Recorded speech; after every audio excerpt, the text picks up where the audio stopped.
뇌는 고생하지 않고 얻는 것보다 뭔가 대가를 치르고 얻는 것을 선호한다. 그릇에 담은 먹이와 레버를 눌러야 나오는 먹이를 동시에 주는 실험을 하면 쥐들은 어떤 먹이를 선택할까? 결과는 바로 알 수 있다. 레버를 눌러 먹이를 얻는 비율이 훨씬 높다. 고생하지 않고 얻을 수 있는 그릇에 담긴 먹이보다 노동을 하고 얻는 먹이에 값어치를 높게 매기는 셈이다. 개와 원숭이는 물론 새와 물고기에 이르기까지 거의 모든 동물에서 관찰할 수 있는 이런 현상을 콘트라 프리로딩 효과라고 부른다. 사람도 예외가 아니다. 미취학 아동을 대상으로 같은 실험을 하면 거의 100% 확률로 레버를 누른다. 뇌의 이런 본질적 습성을 알면 노동의 가치에 관해 다시 생각하게 된다. 누구나 유유자적하며 무의도식하는 생활을 동경한다. 그러나 만약 그런 꿈 같은 생활을 실제로 하면 정말 행복할까?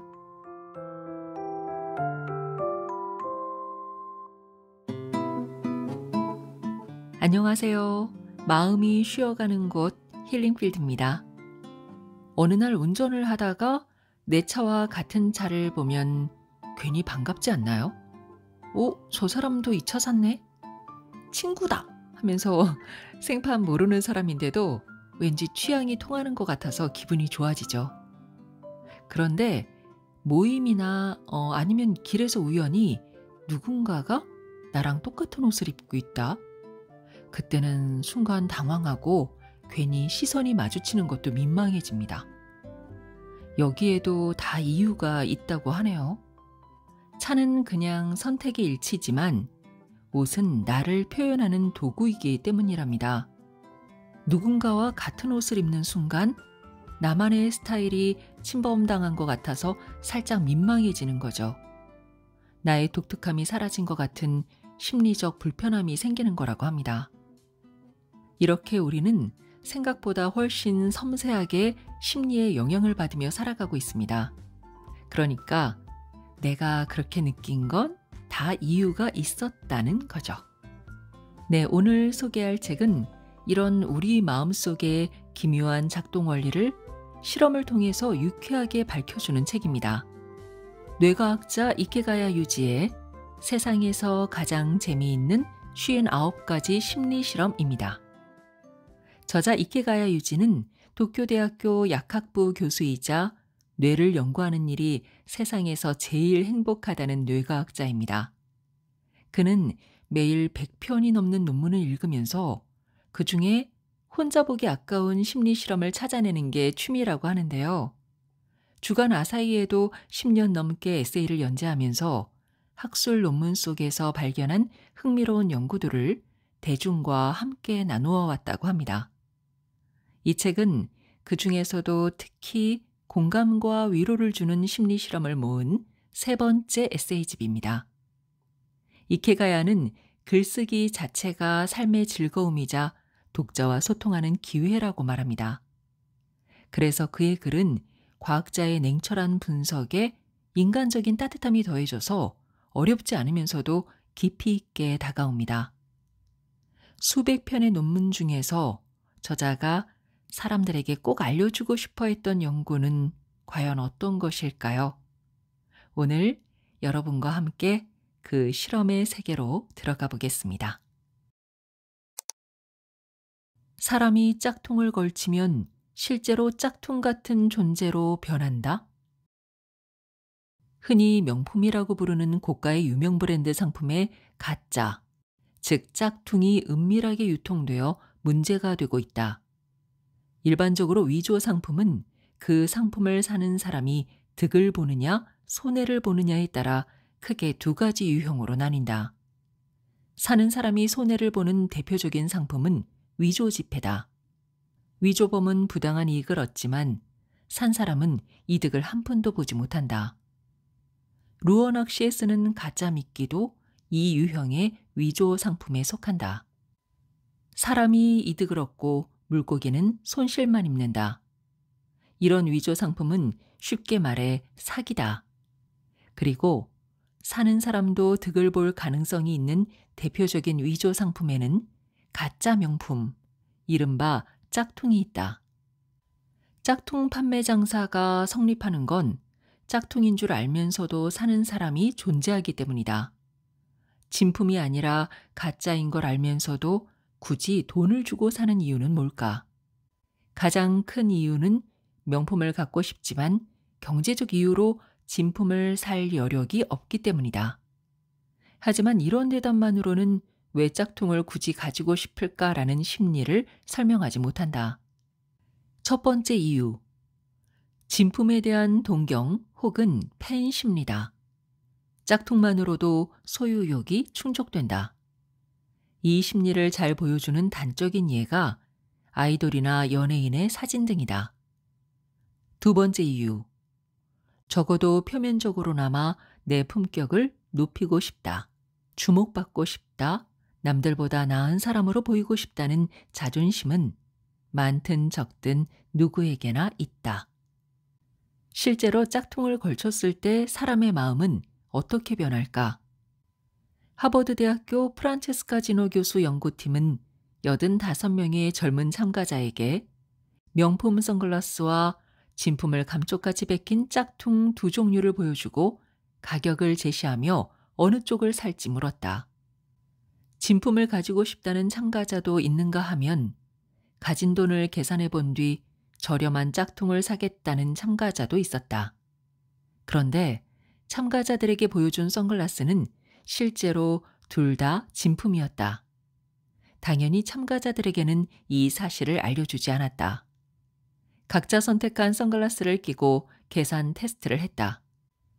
소수점 두 번째 자리까지 12개의 숫자가 나열된 문제지에서 합계 10이 되는 숫자 짝을 찾는 테스트였다.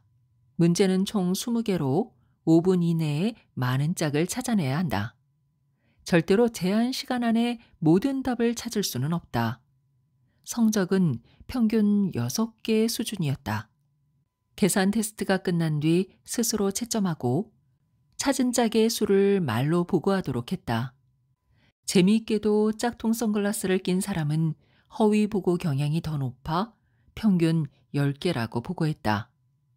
원래 진품을 원하던 사람도 이 선글라스는 짝퉁입니다 라는 말을 듣고 나서 끼면 거짓말이 늘어난다는 재미난 사실도 알게 되었다. 아무래도 짝퉁을 걸치면 자기까지 짝퉁과 같은 존재가 되었다고 느끼고 거짓말이 늘어나는 모양이다. 진짜 내가 아니다라는 아바타 감각은 자존심이라는 인지적 브레이크를 풀어버린다. 지금의 나는 가짜이니 설령 거짓말을 해도 진짜 내 품위는 손상되지 않는다. 그 결과 도덕성이 결핍된 행동이 증가한다. 가짜 명품은 동경하는 상품을 내 것으로 만들어 품격을 높이고 싶다는 당사자의 초기 의도와는 반대로 부정적 결과를 초래했다. 농담은 상대방보다 우위에 서는 전략으로 효과를 발휘한다. 잡지에서 농담을 잘하는 사람이 출세한다라는 특집 기사를 본 적이 있다. 무척 흥미로운 내용이라서 인터넷으로 검색해 봤더니 농담의 효능을 주장하는 기사가 많았다.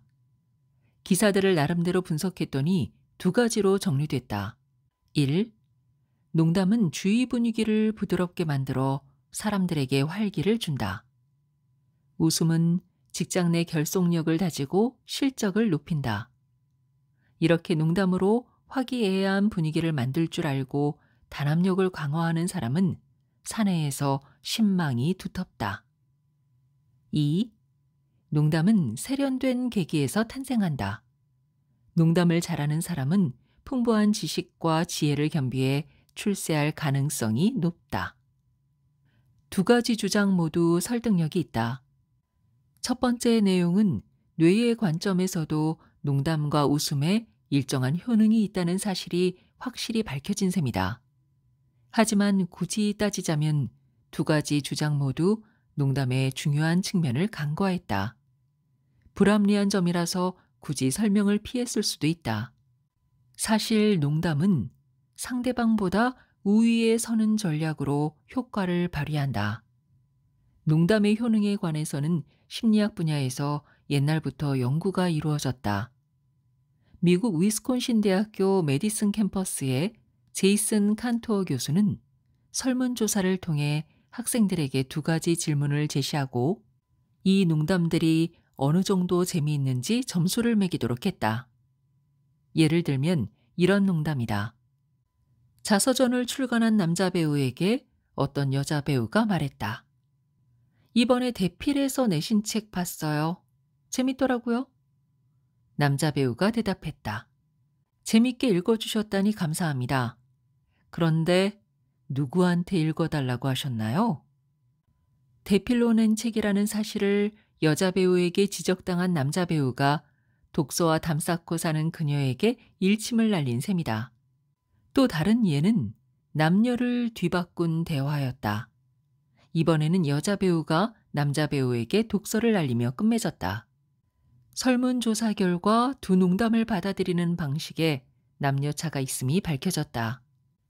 남성은 전자, 즉 남성이 우위를 차지한 농담을 더 재미있게 느끼고 동성이 개그의 대상이 된 후자를 불쾌하게 받아들였다. 이 결과는 논리적으로 이해할 수 있다.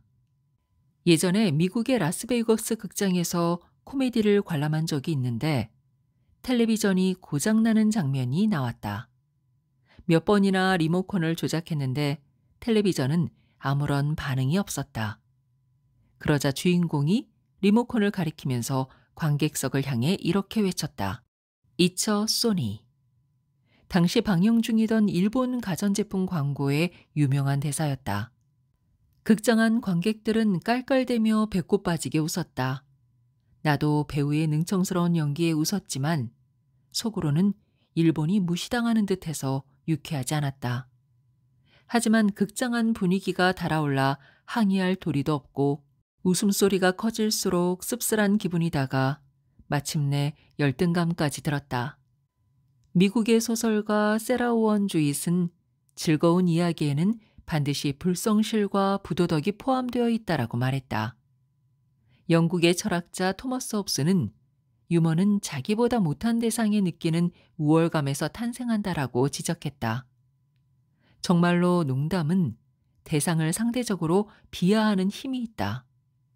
직접적으로 모욕을 퍼부어 망신을 주면 분위기가 싸늘해지며 주위에 반감을 살 수 있지만 교묘하게 활용하면 우위를 차지하는 강력한 무기가 될 수 있다. 이런 관점에서 농담을 잘하는 사람은 출세한다를 고찰하면 숨겨진 진의가 새록새록 눈에 들어온다. 지휘 능력이 뛰어난 비둘기가 아니라 비행 능력이 뛰어난 비둘기가 대장이 된다. 땅거미가 내릴 무렵이면 새들은 일제히 무리를 지어 둥지 쪽으로 포르르 날아간다. 이런 동물들의 집단 행동은 시상이 떠오를 정도로 아름다운 광경에서 그치지 않는다.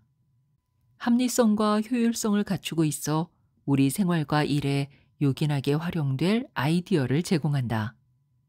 야생동물의 행동을 모니터하는 연구가 활발하게 진행되고 있다. 이 연구에는 두 가지 목적이 있다. 첫째는 기술적 이유다.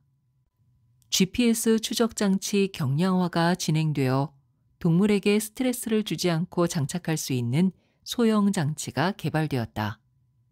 철새와 돌고래, 메뚜기, 코끼리 등 현재 전 세계 다양한 동물 약 5만 마리에게 추적 장치를 부착했다.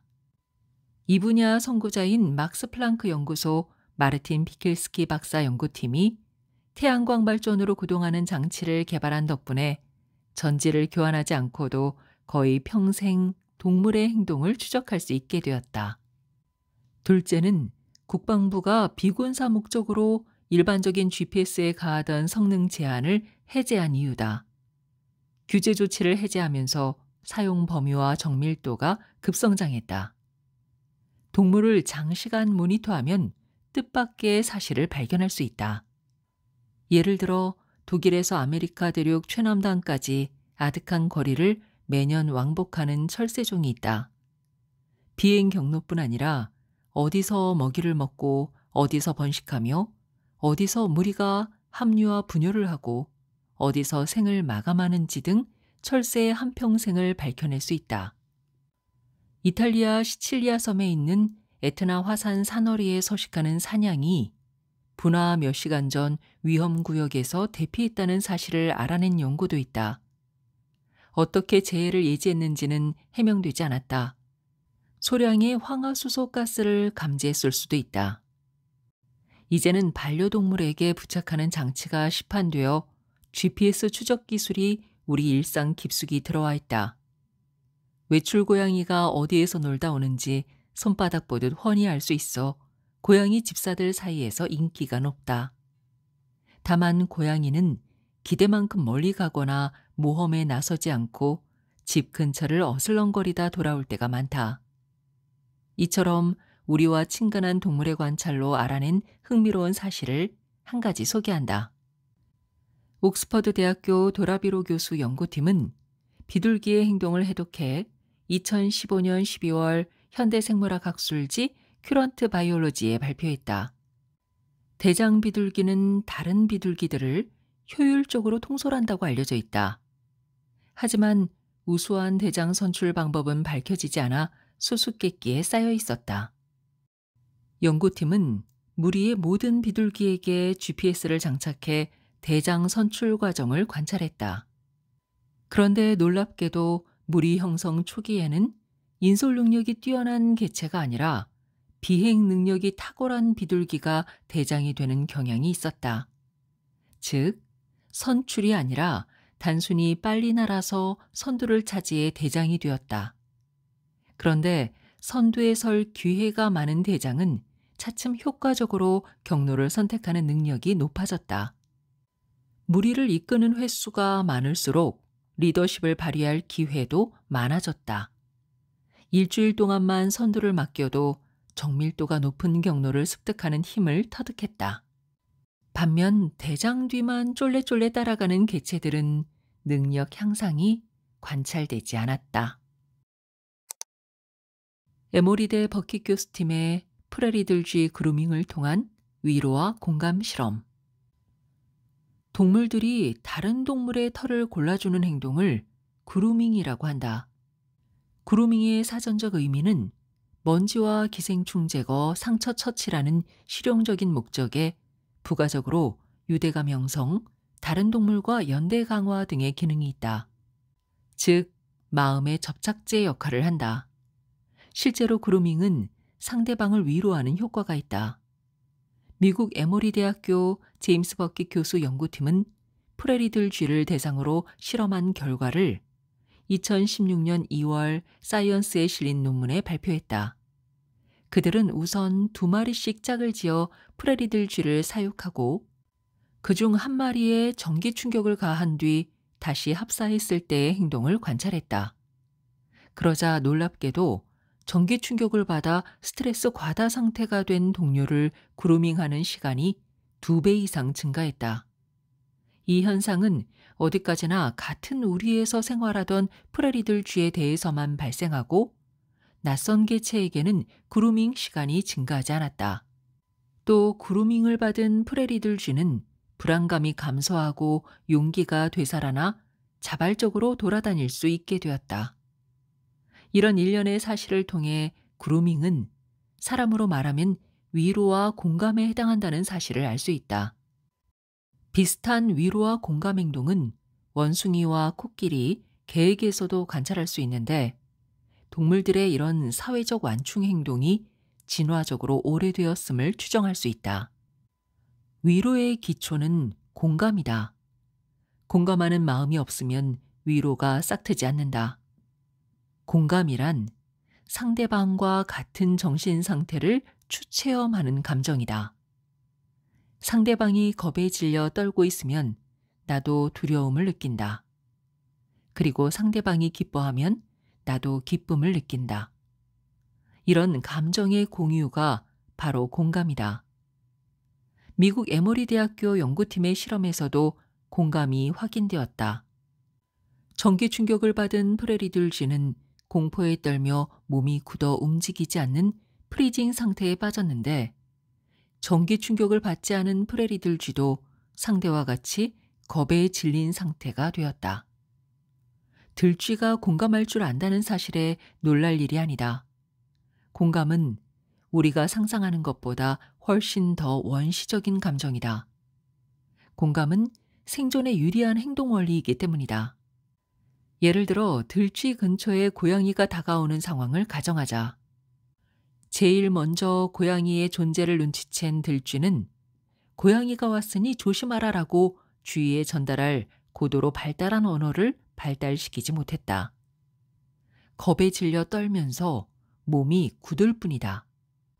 이런 위축 자세에는 중요한 의미가 담겨 있다. 꼼짝하지 않으면 기척을 숨길 수 있다. 기척을 줄여 고양이가 자기 존재를 알아차리지 못하고 지나칠 확률을 높이는 행동이다. 이때 고양이의 기척을 알아차리지 못한 주위 들쥐들은 어떻게 할까? 상황을 알아차리지 못하면 태연하게 돌아다니다가 자칫 고양이에게 잡아먹힐 수도 있다. 이때는 다른 들쥐를 모방해 꼼짝하지 않는 게 최선이다. 이것이 공감의 원점이다. 공감이 진화 초기에 싹트고 오늘날까지 동물들의 뇌 회로에 일관되게 보존된 행동 양식인 이유는 당연한 결과다. 나를 위한 공감이 배려로서의 공감으로 진화해 그 다음 단계로 나아간 상태가 위로다. 위로가 들쥐 같은 미물에게도 존재한다는 사실 자체가 흥미롭다. 네, 지금까지 사람과 나무 사이에서 펴내고 서수지가 옮긴 이케가야 유지의 세상에서 가장 재미있는 59가지 심리 실험이었습니다. 이 책에 담긴 심리 실험들은 단순히 재미있는 실험 이야기로 끝나지 않습니다. 실험을 따라가다 보면 우리가 얼마나 쉽게 흔들리고 얼마나 자주 외롭고 또 얼마나 서로 닮아 있는지를 알게 됩니다. 공감과 위로는 때로 감정에서 나오지만 때로는 이해하려는 의지에서 시작되기도 합니다. 누군가의 마음을 알아보려는 시도, 그 자체가 공감이고 그 시도가 만들어내는 따뜻한 연결이 바로 위로겠죠. 과학자들은 실험을 통해 인간의 본능을 들여다보지만 우리는 그 속에서 관계의 본질을 찾아낼 수 있습니다. 타인을 이해한다는 건 단지 착해지자는 말이 아니라 나도 누군가에게 그렇게 이해받고 싶기 때문 아닐까요? 세상에서 가장 재미있는 59가지 심리 실험은 그 유쾌한 실험 속에서 조금 더 따뜻한 사람이 되어가는 여정을 안내해주는 책입니다. 지금 여러분의 마음도 누군가에게 작은 위로가 될 수 있다는 걸 잊지 마시고요. 오늘도 힐링필드와 끝까지 함께해 주셔서 감사합니다. 건강하세요.